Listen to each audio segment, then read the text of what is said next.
Nothing is real and you don't exist. मतलब मैं नहीं कह रहा हूँ, but second law of thermodynamics से हमें पता है कि ये चीज़ें हमेशा ऑर्डर से केओस की तरफ जाती हैं, रैंडमनेस डिसऑर्डर की तरफ जाती हैं।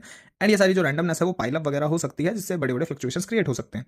अब बस एक चीज समझते हैं क्वांटम कॉम्प्लेक्सिटी में कि एक गैलेक्सी वगैरह ये सब बनाने के लिए तुम्हें उस फ्लक्चुएशन से बिग बैंग और ये सब प्रोसेसेस चाहिए होंगे, जिसके बाद तुम्हारे स्टार्स गैलेक्सी ये सब फॉर्म होंगे, एंड उसके बाद तुम्हारे पे सन होगा, सन के पास अर्थ एक प्लेनेट होगा जिसपे माइक्रोबियल लाइफ आएगी, जो इवॉल्व होकर फाइनली हमारी ह्यूमन कॉन्शियसनेस बनेगी, एंड दैट्स हाउ हम कॉन्शियसनेस वाले स्टेज पे पहुंच पाएंगे।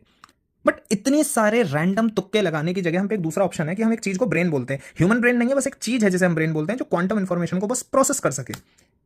तो ऑब्वियसली रैंडम फ्लक्चुएशन से ब्रेन डायरेक्टली ही बन सकता है, वेयर एज यूनिवर्स को बनाने के लिए तुम्हें बहुत सारे लाइन वाइज तुक्के लगाने पड़ेंगे बेसिकली।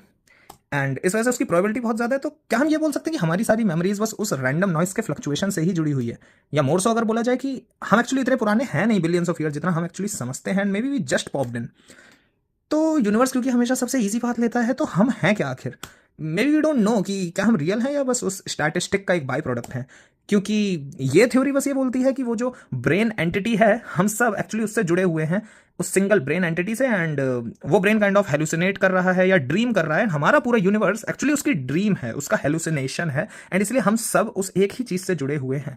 एंड इस मेन ब्रेन एंटिटी को बोल्ट्जमान ब्रेन बोला जाता है, which says that you don't exist and statistically you shouldn't even be here. So let me know what you think about it, and follow for more.